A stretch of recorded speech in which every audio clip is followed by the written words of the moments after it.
July 1941. Their target was the German port at Wilhelmshaven. But unfortunately, the B-17 service with RAF Bomber Command was to some extent disastrous. 8 of that squadron's aircraft had been lost by September. Bomber Command abandoned the tactic of daylight raids as a result, and more than half of Number 90 Squadron's missions with its B-17s were abandoned without bombs even being dropped. That early RAF experience, however, helped improve the design, and when in 1942 the first US Army Air Force's B-17s came to be stationed in the UK, they were rather different beasts.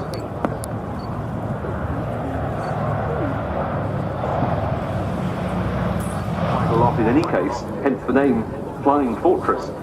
A bigger bomb load to be truly operationally effective, and better bomb aiming equipment. And the B-17s that came to the European theatre in 1942 had all of those. The 8th Air Force carried out its first operational raid with B-17s in August 1942, so 75 years ago last month, escorted then by Royal Air Force Spitfires to the rail marshalling yards at Rouen in France. And here it comes past with the bomb doors open.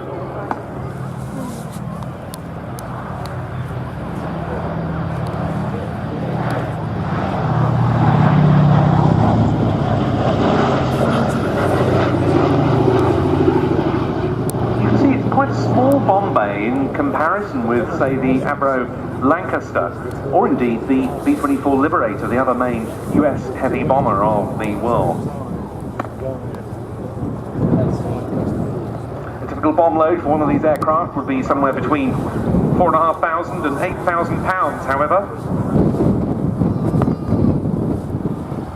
The main tactic of the 8th Air Force was to carry out very hazardous daylight raids of the type that Bomber Command had long before abandoned against German industrial facilities and transport and resupply networks.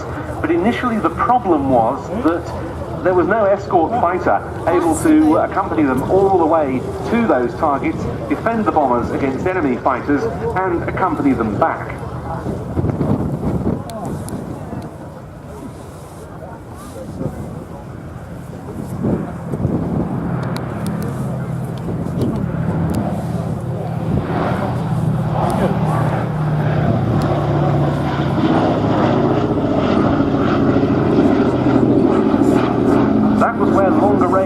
American fighters, first of all the Lockheed P-38 Lightning, but then most effectively of all the Republic P-47 Thunderbolt and the North American P-51 Mustang that we're shortly to see, really came into the equation. And as the Allies gained increasing air superiority over Europe, so the risks associated with the heavy bomber missions, especially by daylight, decreased somewhat, although flak anti-aircraft fire was still a major hazard to the B-17s, even though this was an incredibly tough aeroplane. You see photographs of these aircraft from the war in the state in which some of them returned from missions. It's incredible that they were able to make it back.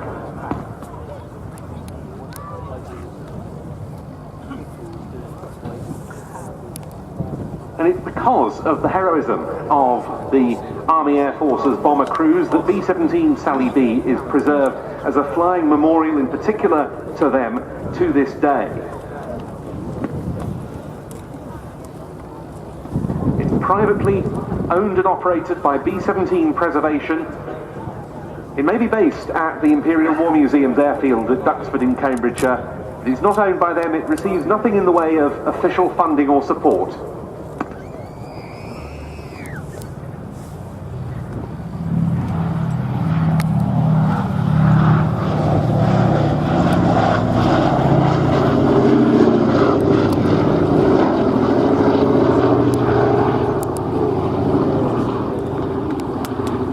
Hardly needs to be said that operating a 4-engine heavy bomber in civilian hands is no small undertaking, whether you're thinking about the maintenance that's required to keep the aircraft flying or the funding that's required to underpin all of that.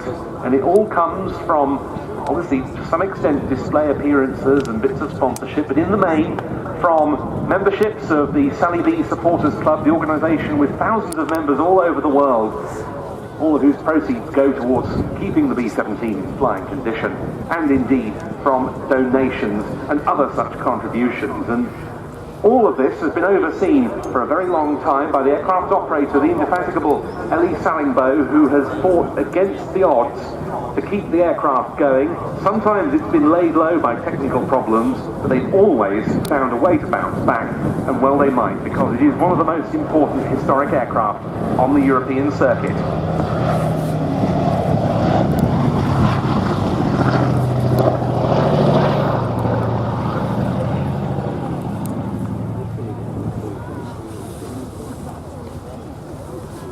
And that's especially been the case since the French-based B-17 named Pink Lady was grounded a few years ago. There's now no other flying fortress flying in Europe.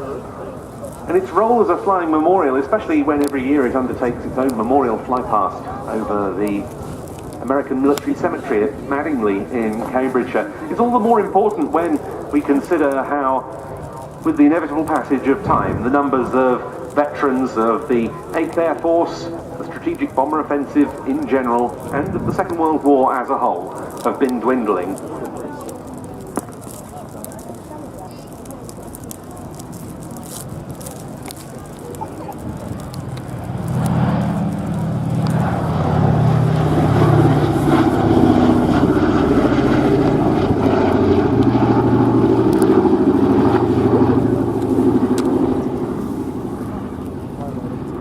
That's why this aircraft's status is so important, why it's so vital to keep it in flying condition. And it's been kept in flying condition in civilian hands here for 42 years. It arrived thanks to the late Ted White, who brought the aircraft over in 1975. It's been kept airworthy ever since.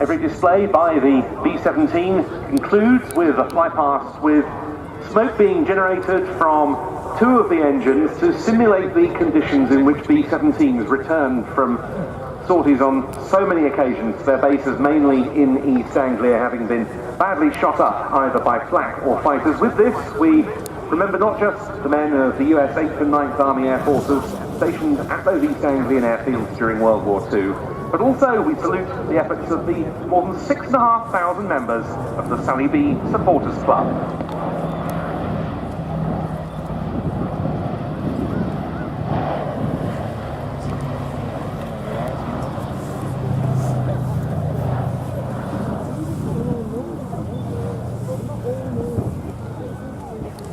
You can sign up